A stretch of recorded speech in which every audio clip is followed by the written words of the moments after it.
بسم اللہ الرحمن الرحیم۔ السلام علیکم معزز سامعین، امید ہے آپ سب خیریت سے ہوں گے۔ آج کا موضوع ہے توکل۔ ارشاد خداوندی ہے فَإِذَا عَزَمْتَ فَتَوَكَّلْ عَلَى اللَّهِ إِنَّ اللَّهَ يُحِبُّ الْمُتَوَكِّلِينَ۔ پھر جب آپ عزم کر لیں تو اللہ پر بھروسہ کریں، بے شک اللہ بھروسہ کرنے والوں کو پسند کرتا ہے۔ حضرت امیر المومنین علی ابن ابی طالب علیہ السلام کا فرمان ہے، ہر برائی سے بچنے کا ذریعہ خدا پر توکل ہے۔ توکل ایک ایسا جام ہے جس پر خدا کی مہر لگی ہوئی ہے۔ جو اس مہر کو اس دنیا میں توڑ دیتا ہے تو وہ اس جام سے کبھی بھی استفادہ نہیں کر سکے گا۔ توکل کی کم از کم حد یہ ہے کہ انسان خدا کی تقسیم پر راضی رہے اور وقت سے پہلے کسی چیز کا مطالبہ نہ کرے۔ توکل کی حقیقت یہ ہے کہ انسان ایثار سے کام لے اور اپنے تمام امور خدا کے سپرد کر دے۔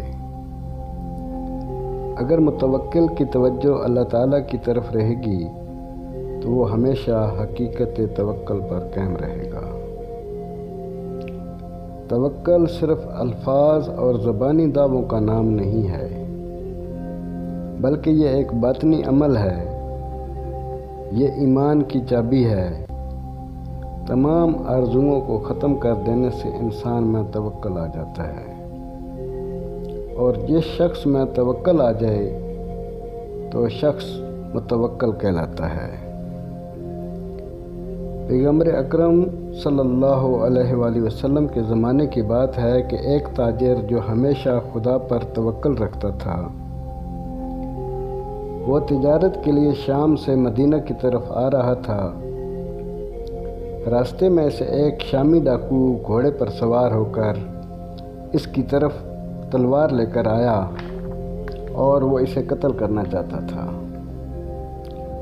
تاجر نے اس ڈاکو سے کہا، تمہارا مقصد میرا مال لوٹنا ہے تو مجھے قتل کیوں کرتا ہے؟ ڈاکو نے کہا، تجھے میں ضرور قتل کروں گا۔ اگر میں نے تجھے قتل نہ کیا تو حکومت کو میری رپورٹ کرے گا، جس کی وجہ سے مجھے سزا ہو سکتی ہے۔ تاجر نے کہا، اگر تو نے مجھے ہر صورت قتل کرنا ہے تو مجھے اتنی مہلت دے کہ میں 2 رکعت نماز ادا کر لوں۔ ڈاکو نے تاجر کی یہ بات مان لی۔ تاجر نے نماز پڑھ کر دعا کی، ہاتھ اٹھائے اور کہا، بار الہ، میں نے تیرے حبیب سے یہ بات سنی تھی، جو تجھ پر توکل کرے گا اور تیرا ذکر کرے گا وہ ہمیشہ امان میں رہے گا۔ پروردگار، یہ بیابان ہے، یہاں میرا کوئی مددگار نہیں اور مجھ پر رحم فرما۔ جیسے ہی اس تاجر کی زبان سے یہ الفاظ جاری ہوئے، اس نے دیکھا کہ سفید گھوڑے پر ایک نوجوان وہاں آیا۔ اس نے ڈاکو کے ساتھ لڑائی کی اور اس نووارد شخص نے ڈاکو کو قتل کر دیا۔ پھر وہ تاجر کے پاس آیا اور کہا، اے خدا پر توکل کرنے والے انسان، میں نے دشمن خدا کو قتل کر دیا ہے اور تجھے اس کے شر سے آزاد کر دیا ہے۔ تاجر نے اس سے کہا کہ خدا آپ کو جزائے خیر عطا کرے۔ آپ تعارف تو کروائیں، آپ کون ہیں اور مجھ غریب کی مدد کو کیسے آئے؟ اس نے کہا، سنو، میں تمہارا توکل ہوں اور اللہ نے مجھے نورانی شکل عطا کر کے آسمانوں پر بٹھایا ہے۔ اچانک مجھے جبریل علیہ السلام نے ندا دی کہ جاؤ زمین پر، دشمن تمہارے ساتھی کو ہلاک کرنا چاہتا ہے، زمین پر جا کر اس کی مدد کرو۔ جیسے ہی جبریل علیہ السلام نے مجھے حکم دیا تو میں فوراً زمین پر آیا اور تیرے دشمن کو ہلاک کر دیا۔ یہ کہہ کر وہ گھوڑ سوار نوجوان واپس چلا گیا۔ اس تاجر نے اس کے بعد خدا کی حمد و ثنا کی اور پیغمبر اکرم صلی اللہ علیہ وآلہ وسلم کے فرمان پر اس کے عقیدہ میں اور اضافہ ہوا۔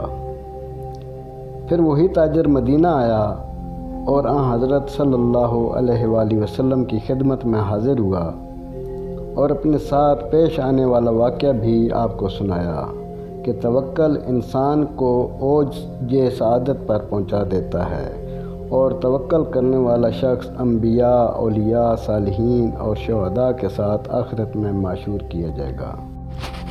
ایک مرتبہ حضرت موسیٰ علیہ السلام بیمار ہوئے تو بنی اسرائیل ان کی عیادت کے لیے آئے اور ان سے کہا، آپ علیہ السلام فلاں جڑی بوٹی کو بطور دوا استعمال کریں تو آپ تندرست ہو جائیں گے۔ حضرت موسیٰ علیہ السلام نے کہا، میں دوا نہیں کروں گا، اللہ تعالیٰ مجھے بغیر دوا کے تندرستی عطا فرمائیں گے۔ حضرت موسیٰ علیہ السلام کافی عرصہ بیمار رہے۔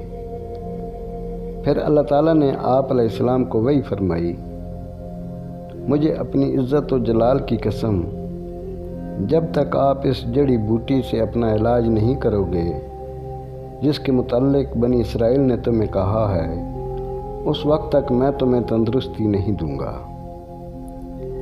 حضرت موسیٰ علیہ السلام نے انہیں بلا کر کہا کہ جو دوائی تم نے تجویز کی تھی وہ میرے پاس لاؤ۔ دوائی لائی گئی، انہوں نے استعمال فرمائی اور چند دنوں میں صحت یاب ہو گئے۔